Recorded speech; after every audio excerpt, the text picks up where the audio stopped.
नमस्कार दोस्तों, मैं हूँ मीरा और अगर तुमने मेरी पहली कहानी सन्नाटे वाली सड़क सुनी है तो शायद तुम समझ सकते हो क्यों मैं आज भी रात को 2:17 बजने से पहले सो नहीं पाती। पर इस बार सड़क नहीं, एक कमरा था, रूम 306 और एक फोन कॉल जिसे शायद मुझे कभी उठाना ही नहीं चाहिए था। मुझे याद है उस दिन मैं जयपुर दिल्ली हाईवे से गुजरते हुए किसी तरह जिंदा होटल तक पहुंच गई थी। बॉडी में थकान घुस चुकी थी, आंखें बोझल थीं, पर दिमाग अब भी उस सड़क के उस पल में अटका हुआ था जब वो लड़की कार में बैठी थी। होटल का नाम था द ऑर्किड रिट्रीट। पुराना हेरिटेज टाइप बिल्डिंग, बाहर से सुंदर पर अंदर में कुछ अजीब सा सन्नाटा था। मैनेजर ने मुस्कुरा कर कहा, ma'am room 306, best view, last corner room. मैंने साइन किया और सीधी लिफ्ट में चली गई। लिफ्ट का बटन दबाने पर एक पुरानी मैकेनिकल क्लिक की आवाज हुई और कुछ सेकंड्स बाद लिफ्ट हिलते हुए ऊपर चली। हर फ्लोर पर एक ही जैसी हल्की पीली लाइट वाली गैलरी थी, जैसे होटल में हमेशा शाम का समय रहता हो। जब मैं 3rd फ्लोर पे पहुंची, हॉलवे में सिर्फ एक सफाई वर्कर था जो मुझे देखता रहा जब तक मैं कॉर्नर के रूम तक नहीं पहुंच गई। उसकी आंखों में एक अजीब सी खामोशी थी, जैसे वो कुछ कहना चाहता हो पर कह नहीं पा रहा। रूम 306 अनलॉक करते ही एक पुरानी खुशबू जैसे वेट वुड और थोड़ा फिनॉल मिला हो मुझ तक आई। अंदर एक बड़ा बेड था, व्हाइट शीट बिल्कुल क्रीज फ्री और एक पुराना black rotary phone side table पे रखा था। विंडो के बाहर बारिश हो रही थी और नियॉन साइन की लाइट अंदर गिर रही थी। द ऑर्किड रिट्रीट लिखा हुआ पर्पल ग्लो में ब्लिंक करता हुआ। मैंने शूज उतारे, बैग कॉर्नर पे रखा और डायरेक्टली बेड पे गिर गई। थकान ने आंखों को बंद कर दिया। शायद 2 घंटे ही हुए थे जब आंख अचानक खुली। एक अजीब से वाइब्रेशन ने मुझे जगाया। पहले लगा फोन वाइब्रेट कर रहा है, पर वो रोटरी फोन था, उसमें कोई वाइब्रेशन का ऑप्शन ही नहीं। तब सुनाई दिया एक पुरानी बेल जैसी आवाज, ट्रिंग ट्रिंग। 1 सेकंड के लिए समझ नहीं आया क्या हो रहा है। क्लॉक देखा, 2:17 AM। मेरी सांसें थोड़ी तेज हो गईं। ये वही टाइम था जब हाईवे पर सब कुछ शुरू हुआ था। मैंने धीरे से रिसीवर उठाया। हेलो। दूसरी तरफ कुछ नहीं था, सिर्फ हल्की सी सांस, जैसे कोई बहुत दूर से फोन पे जिंदा होने की कोशिश कर रहा हो। हेलो, मैंने दोबारा कहा। तब एक लड़की की आवाज आई, हल्की सी, दीदी माँ वापस आ गई है। मेरा गला सूख गया। वॉइस बिल्कुल वही थी जैसे कार में उस लड़की ने कहा था। फिर एक और आवाज, एक औरत की, भारी और कड़क, रुको मत वरना वो वापस आ जाएगी। फिर साइलेंस, क्लिक, लाइन कट गई। मैं जम गई थी। रिसीवर अब भी हाथ में था, पर बॉडी ने रिस्पॉन्ड करना बंद कर दिया। पूरा कमरा एक ठंडी हवा में डूब गया था। मैंने देखा फोन का वायर अनप्लग था। हाँ, अनप्लग्ड। तो फिर कॉल कैसे आई? मैंने फोन को साइड में रखा, अपना हार्ट रेट नॉर्मल करने की कोशिश की। शायद कोई हालुसिनेशन, शायद पोस्ट ट्रॉमा, पर हवा में एक अजीब सा स्मेल था, मिट्टी और गीले कपड़ों का। मैंने कर्टन्स बंद कर दिए, लाइट ऑफ की और बेड पे वापस लेटते हुए अपनी आंखें बंद कर ली। लेकिन स्लीप दूर थी। बाहर बारिश अब ज्यादा तेज हो गई थी। हर थंडर के साथ लगता जैसे कमरा थोड़ा हिल रहा हो। मैंने आंख खोली, मिरर में अपनी परछाई देखी, पर मिरर में कुछ अलग था। पहले लगा लाइट का रिफ्लेक्शन है, पर मिरर के कॉर्नर में एक छोटी परछाई खड़ी थी। एक लड़की, गीला कपड़ा, ब्लैंक आंखें और गले में रुद्राक्षा माला, जिसमें अब 2 मोती मिसिंग थे। मैंने हल्की सी स्क्रीम निकाली, पर आवाज गले में अटक गई। मिरर के अंदर से वो लड़की सीधा मुझे देख रही थी और धीरे से मुस्कुराई। उसके होंठ हिल रही थे, पर आवाज नहीं आ रही थी। मैंने आंख बंद कर ली। जब खोली तो मिरर में सिर्फ मैं थी। मैंने बाथरूम का लाइट ऑन किया। टैप से पानी बह रहा था, लेकिन मैंने उसे खोला ही नहीं था। वॉश बेसिन के पास एक छोटी मडी फुटप्रिंट थी, छोटी जैसे किसी बच्ची की।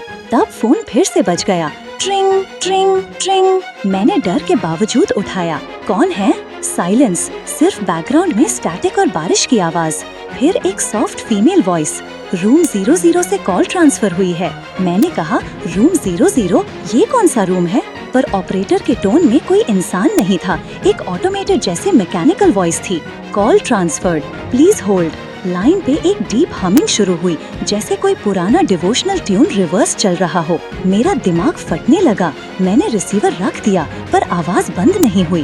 फोन की घंटी बंद होने के बाद भी वो हमिंग चालू रही। मैंने सॉकेट से प्लग निकाल दिया, तब जाके आवाज रुक गई।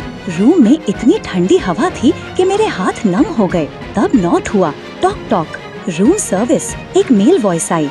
मैंने दरवाजा खोला। एक वेटर था, ट्रे में चाय और एक नोट। मैनेजर ने भेजा है मैम, आपने रात को कॉल किया था। मैंने नोट देखा, लिखा था, madam please inform if any disturbance occurs from room 00, we keep receiving cross line issues. मैंने कहा, यहाँ कोई रूम 00 है ही नहीं। वेटर ने बस कंधे उछाए। मैडम, ये होटल 1928 में बना था। उस वक्त बेसमेंट में एक एक्स्ट्रा रूम होता था, उन्होंने नंबर असाइन नहीं किया था।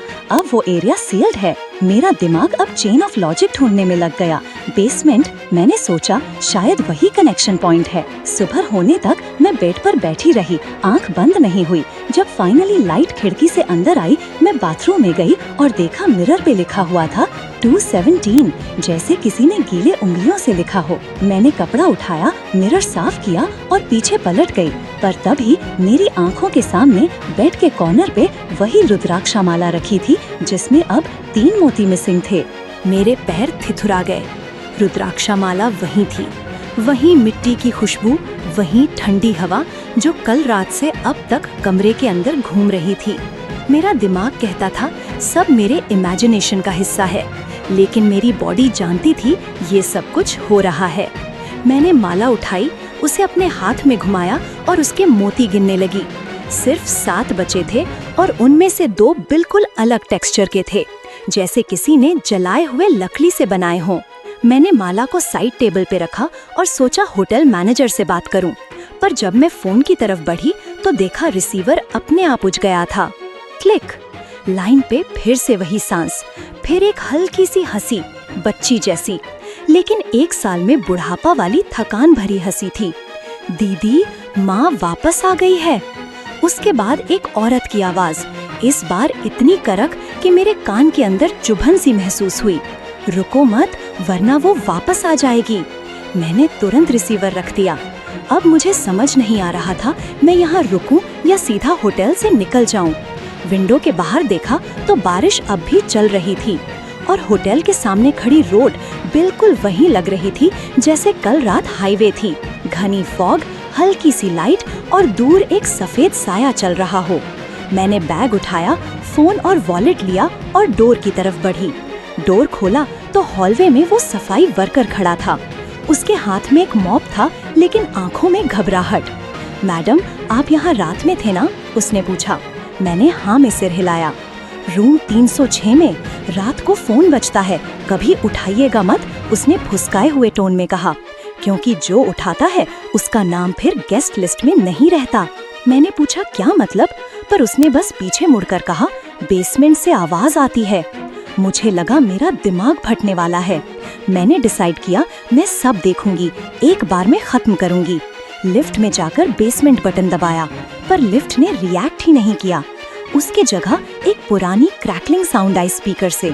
एक औरत की आवाज, 306, वापस आ जाओ। मैंने पैनिक में डोर ओपन बटन दबाया। लिफ्ट रुक गई और मैं सीधा स्टेयर्स से नीचे भाग गई। रिसेप्शन पे मैनेजर था। मैं चिल्लाई, आपके होटल में कोई रूम 00 नहीं है ना? उसका चेहरा पीला पड़ गया। मैडम, आपने किसने बताया ये नंबर? मैंने कहा, मुझे कॉल आई थी रूम 00 से। मैनेजर ने फाइल निकाली और आंख में आंख डालकर बोला, मैडम, रूम 00 कोई नहीं, वो रूम कब का बंद कर दिया गया है। 20 साल पहले फायर लगी थी, एक माँ और उसकी बेटी मर गई थी, उनकी बॉडीज नहीं मिली थीं। मेरे पैर से जमीन खिसक गई। मैंने पूछा, फायर किस रूम में लगी थी? उसने धीरे से कहा, रूम 306। मेरा गला सूख गया। मैंने मुड़कर देखा और मुझे लगा कि लिफ्ट के दरवाजे के अंदर कोई खड़ा है। एक छोटी लड़की, गीले कपड़े और उसके हाथ में वही माला। उसने मुझे देखा और हाथ से बुलाया। मैं उसके पीछे भाग गई। लिफ्ट खुली, मैं अंदर गई और डोर बंद हो गया। बटन पे कोई नंबर नहीं था, सिर्फ 00 लिखा था। लिफ्ट नीचे जाने लगी और उसके अंदर एक अजीब गुनगुनाहट थी, जैसे कोई ललाबाई रिवर्स चल रही हो। मुझे महसूस हुआ कि हवा ठंडी होती जा रही है और लिफ्ट रुक गई। डोर खुला, अंदर एक डार्क बेसमेंट था। पुरानी फर्नीचर, जल के हुए फ्रेम्स और एक कॉर्नर में एक ब्लैक रोटरी फोन जिसमें से धुआं निकल रहा था। मैं धीरे धीरे उसके पास गई, फोन उठाया और कहा, तुम क्या चाहती हो? दूसरी तरफ एक सांस, फिर वही लड़की, माँ यहाँ है, तुम्हें बुला रही है। मैंने देखा एक शैडो आगे बढ़ रही थी। एक औरत सफेद साड़ी में, चिपके हुए बाल, पैर नंगे और आंखें बिना रोशनी के। उसने अपना हाथ बढ़ाया और हल्की सी मुस्कुराहट के साथ कहा, रुको मत वरना वो वापस आ जाएगी। मैंने चीख मारी, फोन गिरा दिया और लिफ्ट की तरफ दौड़ी, पर लिफ्ट बंद थी। बस एक छोटी खिड़की थी जहाँ से हल्की सी लाइट आ रही थी।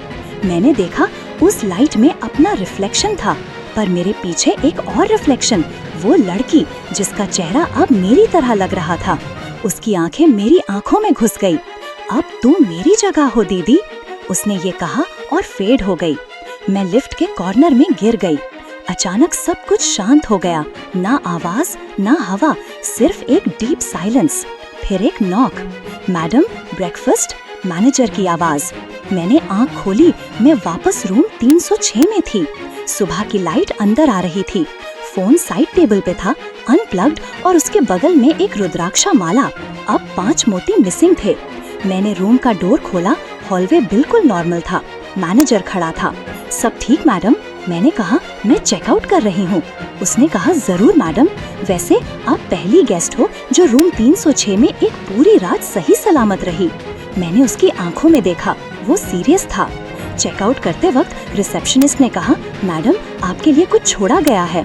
उसने एक स्मॉल पेपर बैग दिया, अंदर वही माला थी। अब सिर्फ 3 मोती बचे थे और एक नोट, माँ घर पहुँच गई। मैंने पूछा, किसने दिया? रिसेप्शनिस्ट ने कहा, एक छोटी लड़की रूम 00 से। मैंने कुछ नहीं कहा, बस डोर की तरफ देखा। होटल के बाहर फॉग थी और रोड के किनारे पर एक सफेद साया खड़ा था। उसने हाथ उठाया और धीरे से हवा में लिखा 217। उस पल मुझे समझ आया, कुछ सफर कभी खत्म नहीं होते। कुछ आवाजें, कुछ साए और कुछ फोन कॉल्स सिर्फ वक्त के दायरे में अटक जाते हैं और हम सिर्फ उन्हें सुनते रहते हैं जब तक हम खुद उनका हिस्सा ना बन जाएं। कभी कभी कुछ सफर सिर्फ जमीन पे नहीं, जिंदगी के पार भी लिखे होते हैं। मैं हूँ मीरा और ये थी रूम 306 का फोन कॉल। अगली बार मिलूंगी तुमसे एक ऐसे कमरे में जहाँ किसी ने मुझे फोन किया था पर वो नंबर बंद था।